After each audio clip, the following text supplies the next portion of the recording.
Hi, welcome back to Three Talking Rabbits. As you can see, we're in my barn. So, if you're familiar with the channel, you know that that means there are going to be dead things on this video. If you don't want to see dead animal bits, don't watch this video. I had a few questions about salting the hides that have not been fleshed out, which means that the connective tissues and fat and muscle on the hide have been left there and salted. And that happens when I get a lot of hides at once and I only have so much oomph to process them. So if the weather is too hot and things are going to start to rot on me, I will just salt the whole lot of them, roll them up, put them away, and I get to them when I get to them. The issue, of course, with that is that sometimes it takes me a while to get to things because I'm not always up for doing this. The question is, don't they rot? When they are salted, even stored in an open box for a year or more, I have not found, if they're salted enough, I have not found that they rot. What I have found is that they don't look very nice. When I get a fresh hide or frozen thawed, it's meat. I wouldn't want to eat it off the hide because it's had a hide rolled onto it, which probably has poo and stuff, but it's essentially meat. This is distinctly not. Okay, don't be thinking you can eat this. So this video is going to show what the actual skin looks like underneath the yucky, nasty stuff. So at this point, I'm going to move the camera and show you the yucky, nasty stuff. So if you don't want to see the yucky, nasty stuff, stop watching the video and go do something else. These have been salted just as green hides. Nothing else done to them. Just they came in and I threw salt on them and rolled them up and put them in a box. And several people have asked over the years, how do they hold up? And the answer is pretty well. Now, I am in Western New York. We have a variable climate here. All right, so I've turned it upside down. I shake it with two hands. I gotta hold the camera with the other one.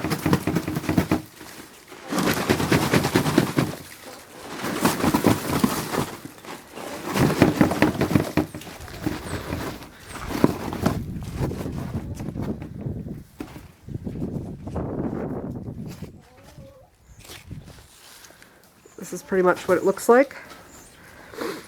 And this is definitely not fleshed, but it didn't have a whole lot of stuff on it. So it might be a little greasy or slick when it comes out of the wash, or out of the rinse water. I know it wasn't fleshed because it still has these fatty bits on the edges. And get yourself a pole.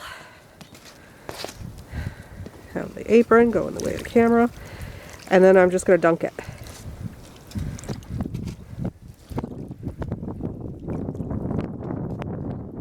This is what it looks like after it has rehydrated overnight, which is pretty gross.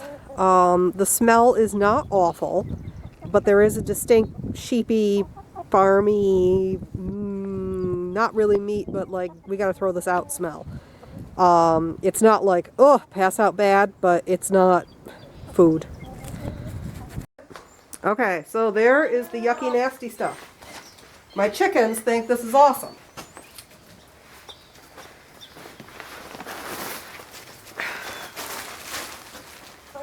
Not highly appetizing, though, unless you're a chicken. But and this is where I highly recommend things like, goggles and a mask, because this is genuine zombie goo here. But as you can see, after a couple days of rehydrating, and really you only need a few hours, but after a couple days of being in a water bucket, it comes out relatively clean. Now sometimes I will go directly to the lime bath with these.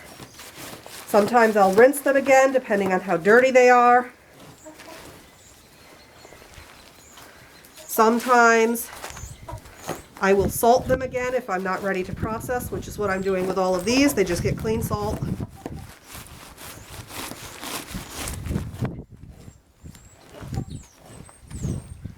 It comes off real nice. It tends to be more elastic. So if you want to get into an area without having a nasty zombie rubber band, you need to cut it a little bit. Now sometimes on these I will lose edges because the salt doesn't get to all of those edges.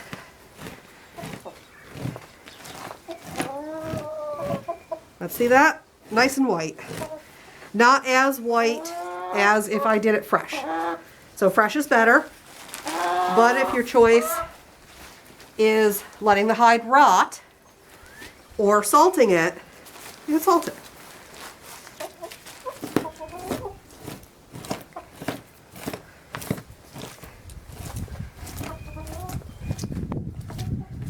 Now the main thing is you want to be careful not to let that water jump back up into your face.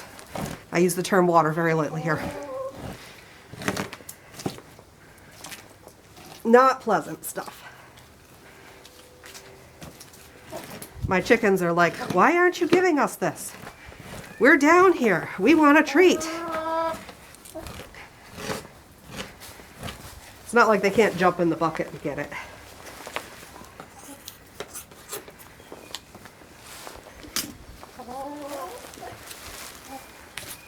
Now, because I have so many hides, I'm being very choosy about what I keep and what I get rid of. If you've only got one hide, you may actually want to be a little bit more conservative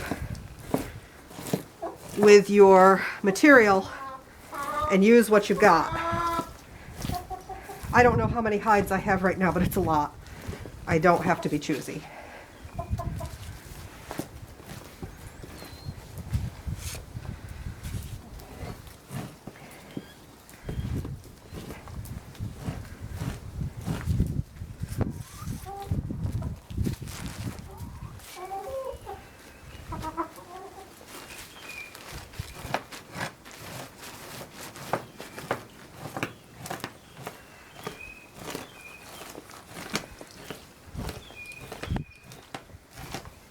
This is a different hide. I just wanted to show it's not a fluke.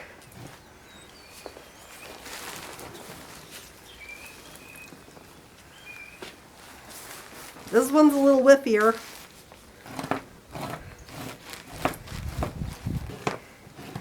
Now some of these edges may not be good. It's fine, I'll just trim them off. I'm not going to be terribly particular about it. I need a bigger salting board so that I can salt all of the hides flat versus turning them over, because by salting them, turning them over, I'm losing edges to rot because they don't get enough salt on them.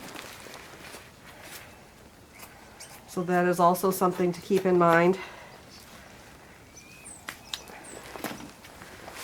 Hi, how are you? Recording, okay. All right, so here is the finished hide.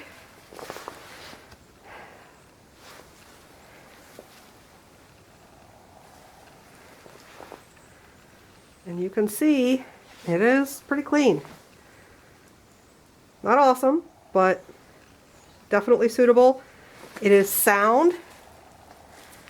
So as I'm pulling on this, there's no weak areas or rips. That hole was there. I was a little bit concerned about this leg right here. You can see that there's some discoloration.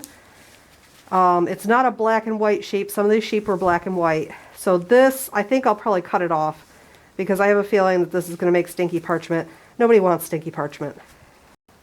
There we go. Okay, I've trimmed it mostly square because that makes my job a lot easier. I don't have to guess what bit of the animal is where. And then I'm resalting with fresh salt. I do reuse salt if I'm out.